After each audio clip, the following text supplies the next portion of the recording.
Welcome back, everyone. Nick and Lex here. Thank you so much for joining me to a new episode of Music with Nick. Today, I'm super excited. We got a marathon lined up by RG, a video marathon of interesting guitar players, styles, and tunings. From the thumbnails that I can see. Thank you so much, RG, for these amazing video marathons. They're very inspiring. They always have something new to offer, and they just show that you're very invested when it comes to, you know, new styles, techniques, and stuff like that. So I do appreciate this very, very much. Thank you for sponsoring the video. I appreciate it. I'm sure myself and others will learn a lot from these tunings. I know there's a lot of guitar players on the channel that watch the channel, so this was gonna come in really helpful. And again, of course, I'll react and add whatever I can add to this, you know, which is already, like, I guess, a lot here by itself. So we're gonna start it off with Adrian Legg, Midwest Sunday, on No Guitar Is Safe, and then he uses a Earl Scruggs banjo tuning. Oh, wait a minute. It says, this was the first person I saw use locking Earl Scruggs banjo tuning pegs this way. I put him here so you can see what an influence he was at a later selection. I'm sorry if I read that the wrong way. Then we're gonna see Jake Shimabukuro.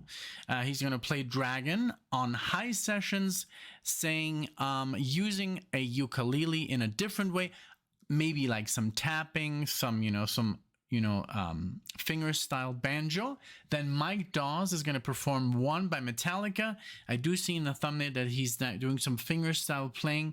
Really cool. Can't wait for that. Jon Gomm, Passion Flower. He's going to play, it says here, besides Adrian Legg, his influences include Michael Hedges, Nick Harper, Joni Mitchell. Joni Mitchell, as we know, has a lot of open tunings, very interesting stuff. And then Koch or Koch, well, it sounds German, so I'm going to say it, Koch, Tip of the Day, Electric, TC Electronic, and it says, besides being a proficient in a number of guitar styles, I think this guy's really funny and has a lot of amusing stories. He also demonstrates various guitar techniques. See him on Hendrix, etc. Thank you so much for the introduction. I love it. Now we know a little bit more of what we're gonna see. So I'll be right back with the music. Alrighty then, so here we go with the first video. Thank you so much, RG, for sponsoring this video, and you know, for keeping it always very interesting. I like that, you know, pretty much every video is some kind of technique or tuning or inspirational or somebody who changed something in the music business or industry or just world, you know. It's like people that have a high impact on playing and stuff. So I do appreciate these videos.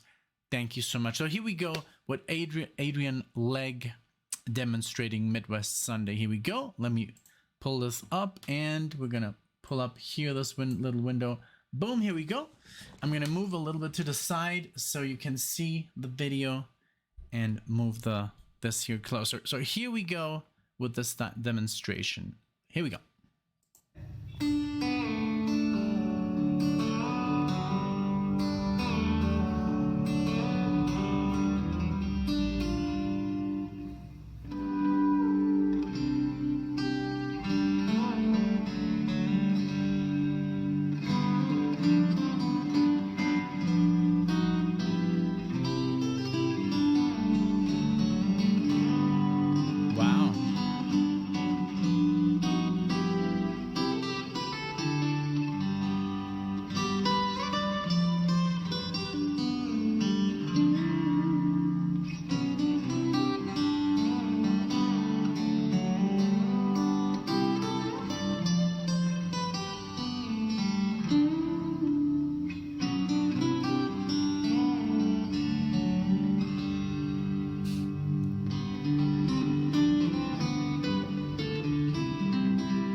It's just crazy. What a crazy technique. But I think I figured it out. So the first, so the E, and A, and the G string, he doesn't move. And I think I don't know. I think only the first, like the sixth, the fifth, and the fourth string he doesn't touch. And I think he's only moving the E and the B string, and kind of like, and I think it's just like a bend, like half a step. I could be wrong. But when he plays the chords, I think he's playing the chords without touching the high strings that he's constantly, tuning up and down. And I think it gives that beautiful almost like slide effect, or it sounds like he would be like he would be using a slide, but or some kind of bend, but he's just lowering the register of the string, which is insane. It must be so difficult. And then he kind of has to remember, but I think it becomes second nature once you do it enough, which ones are the ones that you're actually detuning, which is, I think, I don't know if it's just B and E that he's touching. But it's very cool. I love the sound, and I love the effect on the guitar, and also the effect the guitar looks, I don't know, it reminds me a little bit of the Syntax, but obviously it's just like a different look. And I love how he has this little, like, I don't know what that is on the bottom, but I think it's just so it doesn't hurt his his leg. But wonderful. It sounds, I mean, if you would listen to this without watching a video, I guess you would think he's using some kind of slide, or he's doing bends, but it's crazy that he's just moving the tuning. So cool. Very, very cool. I love it.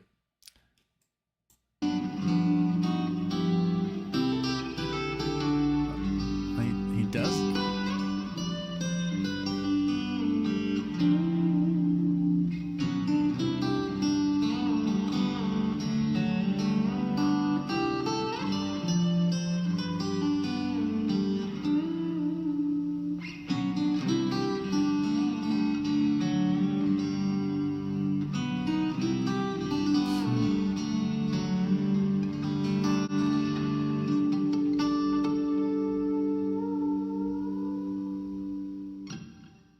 Wow. All right. Yeah, that was insane. I loaded up the next video, but I think he never did like tune the low E, and then when he would play the chords, he would just skip the G and the B. So those he was constantly, detuning. So that I mean, I would love to try that one day, but it must be quite, challenging just to remember where you are. But I guess, like I said, everything becomes second nature on the guitar once you do it 1,000 or 10,000 times. But this was very beautiful, and just the chords that he was playing were beautiful. And then I love that was adding some sort of lead guitar while just like playing the note and then tuning it down, tuning it back up, and really, really cool technique. Thank you for showing me this. So now we have a ukulele here. I've been playing the ukulele for some time now, since Alexia bought one. Actually, Alexia and Luciana brought it into the house, and I love the chords, and that you can pretty much mess around with it pretty quickly. Like the chords are usually just one finger or two fingers, but I think it can be a very challenging instrument. I mean, I don't know what this guy's about to do, but just the title, like when he said, when RG said doing stuff differently on the ukulele, I'm sure he's gonna show us some like crazy tapping or scales or stuff. But here we go with Shimabukuro. This is Dragon. Here we go. Ooh.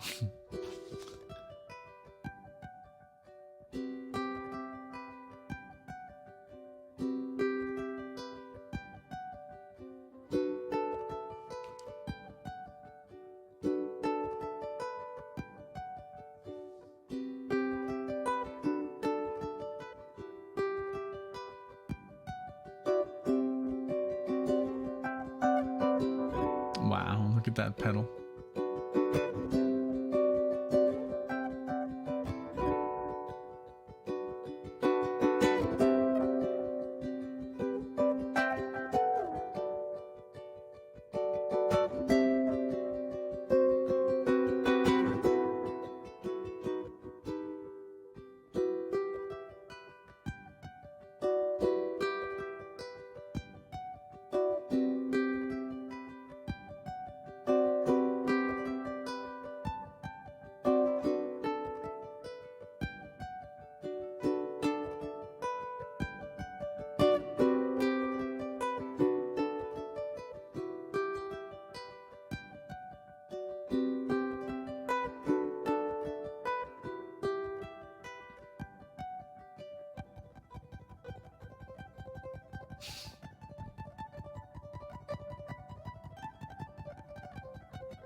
Some Van Halen. Love it.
That's insane. So far he has done, I guess, every technique known to mankind. So I love how he started, just the rhythm and then some tapping, and then the occasional harmonic. Loved it. And then when he started to loop, that's when I did not expect him to use distortion on the on the ukulele with delay, so it literally sounds like an electric guitar. And then also to play these licks, these broken up arpeggios. And then I don't know, he was playing like harmonics with distortion, tapping, all sorts of stuff. Really, really fun to watch. It's just amazing that is coming out of a little ukulele. But I mean, and then also his picking, he's not using a pick, but I think he uses this guard here, this pick guard, because he is, his attack, it is very strong, I guess, even though he's playing with his fingers. But man, yeah, he's playing that thing with all of his might. Really, really cool. I love it. Those harmonics.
Beautiful harmonics there. Wow. No, no, no. This is like something else. Like I mean, this is so cool. They should come up with a ukulele with 6 strings, for him. So he has more stuff to do, like like us guitar players who jump to 7 strings or 8 strings. I've tried it, but it's more on the guitar. It's all the added strings are, of course, lower strings. So they're adding another B on top, and it's just like it starts sounding too low, and yeah, it's not my thing. Maybe I'll buy one. I was really thinking of buying a Schecter, a 7 string, but I don't know. Maybe I'll get there one day. Maybe there is some songs that require some lead work that where you need an extra string on top. But like bass solos and stuff that you can't really do on the guitar because they're so low.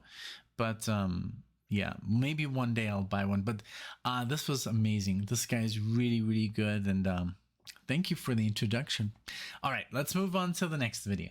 All right, and here we have Mike Dawes. He's gonna cover Metallica's One on just like, I think classical style. I don't know, maybe there's going to be some tapping, some finger style. I'm pretty sure there will be. But yeah, Metallica, I go back. Metallica was a band that I started listening around when I was 17, 18 years old, and changed my life. It changed the way I saw rock. I don't know. I never got into metal for some reason. I did listen to rock at the time, Zeppelin and Pink Floyd, and I listened to Guns N' Roses and the whole grunge era. But Metallica, I didn't know. So it was one day, a friend of mine, I was listening to Rage Against the Machine, and I had, of course, the booklet in my hand, and I was listening to the album and reading along, and he's like, hey, will you could we trade for a couple of days? Like I can lend you one of my Metallica CDs. And I was like, Metallica, I was like, oh god. And I was like, yeah, sure, and so let's do it. So he gave me the Injustice for All album, this one, and I just had it for a week, and I never listened to it. I was just like, I'm not interested. Worst mistake of my life. And then the guy was like, hey, I'm like, can I have the album just a week longer? So this was a couple of years before you could burn CDs. Maybe I think almost a year before, and then it was just chaotic because you could just download everything. But and then he's like, hey, can I keep it 1 week longer? And I'm like, sure. And so what do you think? And I was like, oh man, I'm honestly I haven't listened to it. And he's like, what? You should check it out. I mean, if you like Rage Against the Machine, then you're gonna love Metallica. And I was like, yeah, okay, So I went home, I put it on, and I was like, oh my god, I was blown I was blown away. I was so shocked of the music when Black End started. I was like, wow, this is music I've never heard before. And it was like, Black End, and I was feeling full of energy and power, and the aggressiveness of the music was just I don't know, I just felt amazing, with this distortion and yes, and Metallica, and this CD gets criticized for not having any bass, but it honestly was just perfect, at the time. And literally that week I bought the entire catalog. That until then, I think we had only until the Black Album. So so I bought the whole thing, and then I just listened to all Metallica, and I was addicted for years, just to them.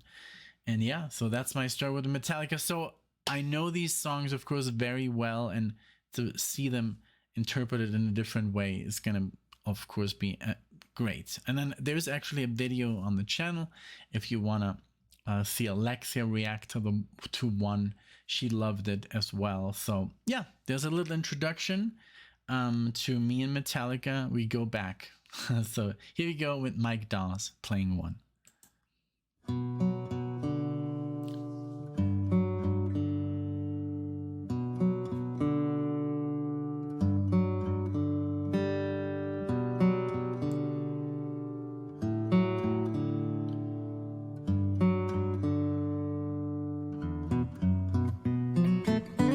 Oh, he looped it too.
Amazing. I love that he's playing literally, because when you play one with one, even with two guitars, it sounds kind of like, it doesn't sound like the recording. There's so much overdub on the record that even if you play it with two guitars, there's still something missing, and that's insane that he can even fill that out, you know, with one guitar. That's crazy, because, and even the harmony that James is singing, he even did that, you know, the harmony of the vocals. Man, that's, and then he does literally, you know, the bass and the drums. So, man, what a guy. This is really good. I love it. I can't wait to show it to Alexia. Man.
Just one thing I wanted to mention. A lot of people, especially in our community, they kind of like think that metal is like this noisy, obnoxious like genre, and it's not. Like, I mean, if you listen to this guy, he's not adding anything new. This is literally the composition. This is how it sounds on the album, pretty much. But the wonderful thing is that he has the ability to play it all on one guitar. But this is what Metallica came up with. They were highly like musically, ahead, I guess, for the time. Maybe not. I mean, from I guess from metal, I mean, this song, just listen to the harmonies and listen to all the, the octaves that are being played, and it's just amazing. I think Metallica is very, very gets a bad rap from older generations. I think you should really get into them and listen to them. They're really an amazing band, and I mean, not they don't get the title, of best rock band, on the planet for nothing. Like, they really deserve it. Maybe they don't have the best, drummer or the best lead guitar player. And I highly enjoy Kirk's playing. I think it's perfect for Metallica. And also Lars, I mean, he's a great composer. And James Hetfield, and then of course we had Cliff Burton, and Jason Newsted, and now Robert Trujillo. But I think Metallica just gets sometimes thrown under the oh, it's just loud. And no, literally check them out. They're gonna blow up. I mean, if you have not listened to Metallica by now, you owe it to yourselves. If you're a fan of Priest or Deep Purple or Iron Maiden, you owe it to yourselves to listen to this band. They're really highly freaking amazing. I mean, especially their first 5 albums are freaking amazing. Like, honestly, if you've not listened to them, you're missing out. Honestly, you're missing out. You're literally not listening to something as good as Led Zeppelin 1 or Led Zeppelin 2, or stuff like that. It's just off the charts good music. So yeah, just wanted to relay that message real quick, because I know that when we ever post Metallica reactions, there's so many out there, but from our community, there's just like, oh, I'm not into metal, I don't even know what metal is. It's good music, trust me. So yeah, just let's now, he's gonna get into the heavy part here. Let's see how he does that.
This guy, that would be something I would watch in live in concert, like no questions asked. This was awesome, man.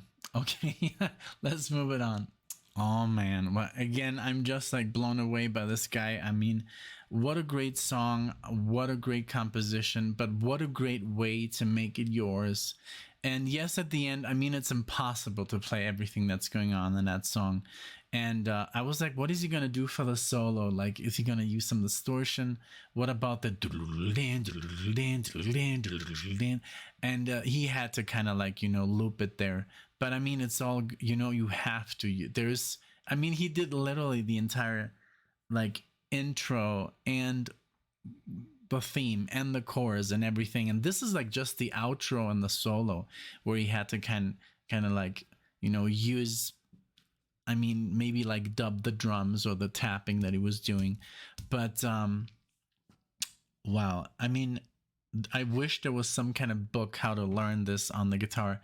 There's songs that have taken me months to learn, and I would totally learn. I don't know. I'm not that good with tapping on the wood, you know, like as like drumming. I've never really tried that, and I think it takes, you know, to perfect something on the guitar, it takes you hundreds of hours, and I don't know if I would have the patience to do it.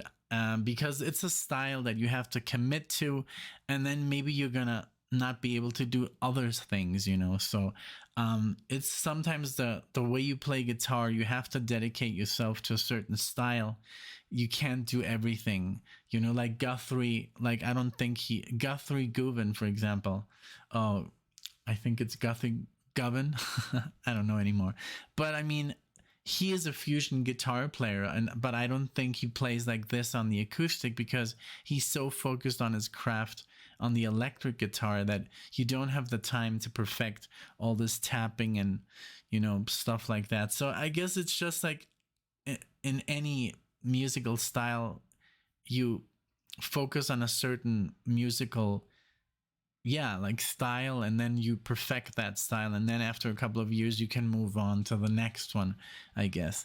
But no, I don't know. But let's see now, this man here, Jon Gomm, he like RG was saying, uses open tunings like Joni Mitchell, you know, where you like basically strum a chord, and it's strum the open guitar, and it's already a chord, it's already in some kind of tuning instead of just open strings. So let's see what he has to play here. Passion Flower, let's see. But yeah, so far this marathon has been amazing. Really good. All right, here we go.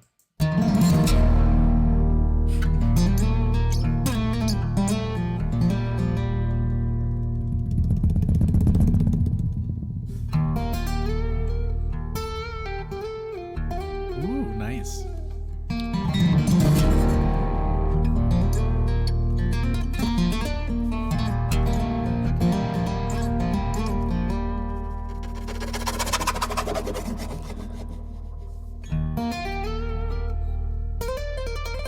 Nice legato.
seen this before, not this one, but there's this beautiful girl.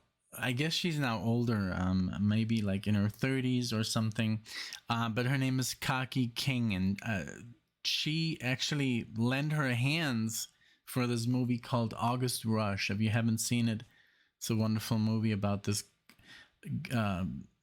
this boy who plays the guitar exactly like this, and he's kind of like in search of his parents, and it's a beautiful movie, but it has all these technique, this tapping, and I've always seen this style. It's like as if you were like somehow a drummer, but you also like, singing and guitar playing. So you're like the full package. You're like this one-man band.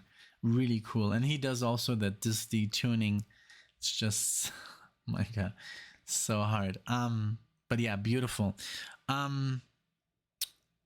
Yeah, check out Kaki King. Let's see if there's a little video at the end that we can add to the marathon. But I'm sure RG already knows her, but for you guys.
Jesus. That is insane. I love it. Beautiful voice, beautiful guitar chops, and I mean, what can you say? I mean, the legato is off the charts that he has. The tapping, the upside, like the whole like tapping like this, is insane.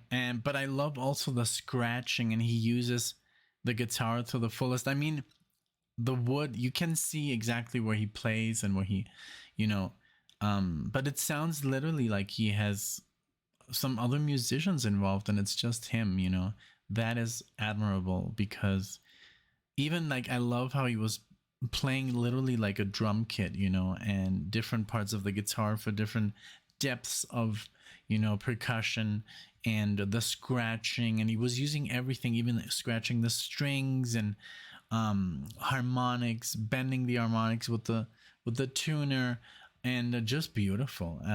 Very, very serene, wonderful. Obviously this is optimal to watch live or in video, because if you hear it, you could be fooled that it's not just one guy playing. So this is obviously enjoyed way more on video. This is like, for example, something that was Michelangelo Badio was saying, the guy that he plays like two guitars, and then he plays with four necks, and he's like, it's show, but I do it even in the studio. So, but even people can see me do it, and they think, oh, I just play everything on this like this, and I actually play left-handed when and then he plays with two necks. It's insane. It's something that I should show you guys if you haven't seen it. But yeah, this guy was definitely amazing. Thank you so much, and let's move on to the last video. All right, here we have Greg Koch, or Koch as you would say it in Germany. Koch means well, yeah, a chef. Somebody who basically works in the kitchen, but the chef, the Koch is the title of the main guy who says what's what in the kitchen. But I think you pronounce this Koch because it's English, but in German it's Koch. So let's see, tip of the day. This is going to be electric guitar, some Hendrix maybe. I don't really know what's going to go down here, but I'm very, very curious. So let's give it up for Mr. Greg. I noticed you're a very good country guitar player. Could you play some examples? Sure. Actually, I got into the stuff from chicken picking. Actually, guys like Albert Lee. I heard him playing with Eric Clapton, and then I got that. There's a Dave Edmunds record. Did that just fall on? Oh, there we go. Sorry. And I heard him do like all that kind of stuff. And then I just wanted to kind of do my own thing with it. So between guys like Albert Lee, and then I got into some Jerry Reed stuff. Do stuff like that. Danny Gatton gave me all that kind of stuff I got from Danny. Roy Buchanan. And then I put it together with my own kind of twisted sense. So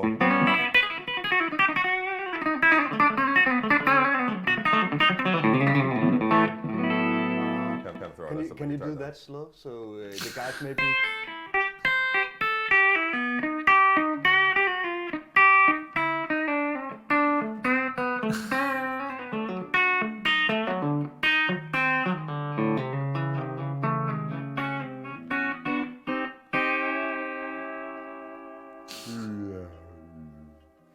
Something like that.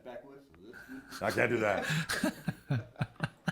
I'm yanking the guitar to tune that. It's so hot in this room that we're playing at Frankfurt that these strings are about as dead and as unagreeable as possible. Not this room, but the room that we're doing our things in. It's just, it's so hot and stinky.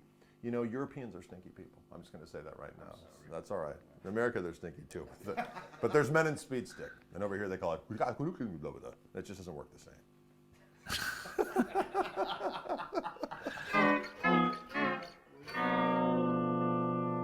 But I wouldn't really consider myself a country guy. I mean, I do. Obviously, I'm wearing the shirt. But it's kind of I do bluesy stuff with it. I try to be kind of a funky cowboy is my thing. And you know, like if I'm playing a funk tune, I'll throw in those chicken picking things. You know.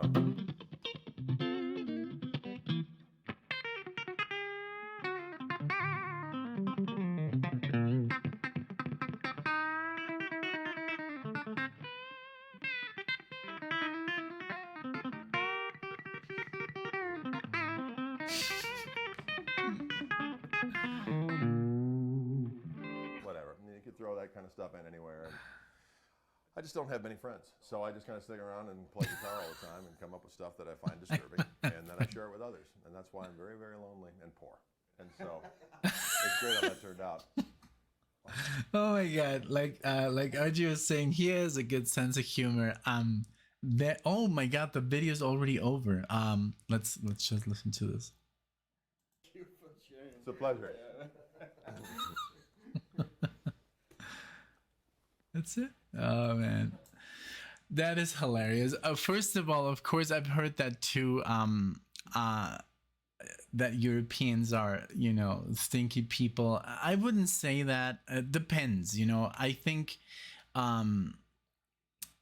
Europeans got a bad, you know, history of using too much perfume. Not, I think because of the cold. Not shower. You couldn't shower. You had to take a bath. So I guess that was off the table. So yeah, I think people back then were smelly, and you know, human beings, unfortunately, we start to smell very, very quickly. But yeah, but just that he would say that being in Germany in front of a German guy, the guy was just like, he lost like his. I don't know, he was just like, I don't know what to answer to that anymore. So, oh man, that was hilarious. But yeah, he did some chicken picking like I thought he was, but he has an amazing technique to do. Like, that is a technique that I have to work on very, very hardly. Like, I do a lot of finger style, but the whole like that kind of stuff is just very, very hard. Like, but it's funny that he said I'm not even a country guy, but he's wearing the shirt. You know, he looks like what's this? The Man in Black. The Man in Black. I can't remember his name right now. We did a reaction, of course, to him, and it was wonderful. Johnny Cash. But yeah, beautiful Telecaster here, and I love his sense of humor. But he said, when he said, I don't have any friends, and that's why I'm lonely and poor. It's like, you know, that's what I love about people. You know, down to earth, as down to earth as you can be. And that is, you know, all we need. You know, musicians who are like that, who don't take themselves too seriously. And that's, you know, or just humble people, you know. That's what I love so much about Alan Holdsworth, that he was such a humble guy in his interviews. He was like, not really sure what to say, and kind of like a little awkward too, but a genius on the guitar. And when they told him, hey, you're like the best in the world, he was like, stop it, you know, I that's a completely falsehood, and I'm totally overrated. And he was never really, you know, satisfied, you know, with himself. So, but that is just comes of being humble, you know. You are you can always be better, and there's always going to be a guy who's better on the instrument than you, literally everywhere around the corner where you go. So so I learned that very, very quickly. When you think you're good, there's a guy who's 10 times better just around the corner. So that's the reality of being a musician. But that's, you know, that's why you can always work on your craft, never stop practicing, and then you'll get to a certain level where you feel comfortable, and then you can work on that, and, you know, and get better every day. You know, it's a constant learning process, just like any other artist. I'm sure Bob Ross, you know, who was a master, who could do a painting like literally a picture, like that looked like a photograph, but I'm sure he worked on his technique every single day, and I just love watching him. It's just an example, you know, as a musician or a painter or a singer, you know, a composer, you're always going to come up with something more extreme, better, more complex, or even less. You know, sometimes, like I said, you know, less is more. Sometimes more, you can become very, very minimalistic in your music. You know, you can just compose with one chord and, you know, throw some stuff around. But yeah, I'm gonna add another video here of Kaki King, just so you guys see her play, for those who haven't, because there's a lot of technique going on here. So I just wanted to showcase her as well. And also, I love to add stuff to RG's marathons, because he is so supportive, and he's always, you know, always helping out the channel, you know, financially. And so for me, that's a little way of saying thank you, of course. Okay, so we'll pull up the next video, and I'll be right back. All right, everyone, so I'm back. It took me like about 15 minutes just to find a video where she actually does, you know, some of her technique, because there's a lot of videos where she just plays normal finger style, but here she does more of the, you know, the rhythm and the tapping. And so I finally found one. This is Kaki King Bone Chaos at the Castle. So it's not the best quality, I apologize, but there were only like, or 25 minutes or 1 hour or 30 seconds, and then I found something that's not too long, but I mean long enough to enjoy. So hope you enjoy. I've never heard this either, but I just saw from the video that she does, you know, use her usual technique that she also used in that movie. Okay, here we go. Oh, wait. I have to pull up this. There we go.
So I have to say, I would love that instrument that the guy is using.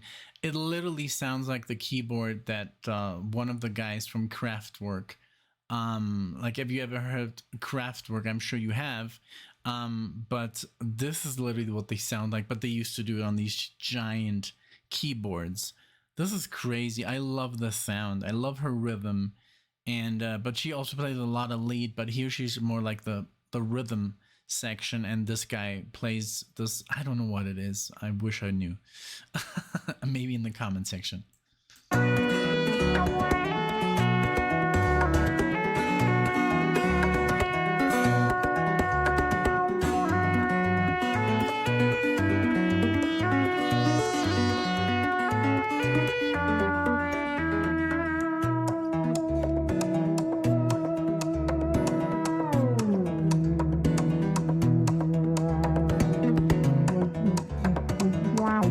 Like a didgeridoo, but not.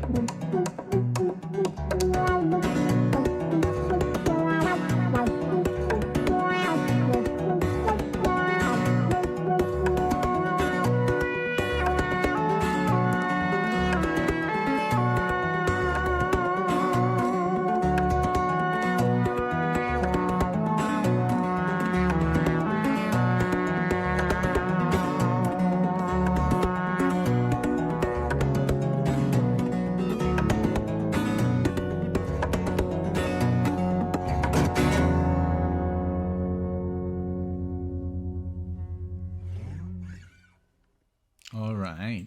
Maybe not her best video, you know, but I mean, you get the gist, you know, of what she does.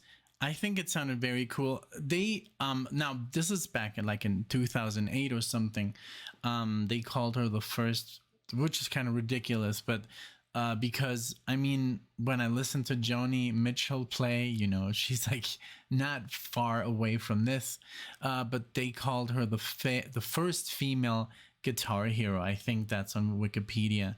But I mean, 2008 is a long time ago. I saw some videos. She looks very different now. But and maybe I don't know if she still does the tapping and the slapping, but because I couldn't really find like a lot of her like that was this style, you know. It was more just like, you know, playing beautiful fingerstyle guitar. But well, I hope you did enjoy this the whole marathon. I did for sure. Thank you so much, RG, for picking these beautiful tunes, all these techniques, a little bit of humor. And I'm super happy that, you know, I got some inspiration today. I'm gonna go and play some guitar and or do another video. But thank you so much for being here, everyone. If you enjoyed the video, you know, subscribe to the channel, like the channel, comment, whatever you like to do. Thank you so much for being here, and I'll see you in the next one.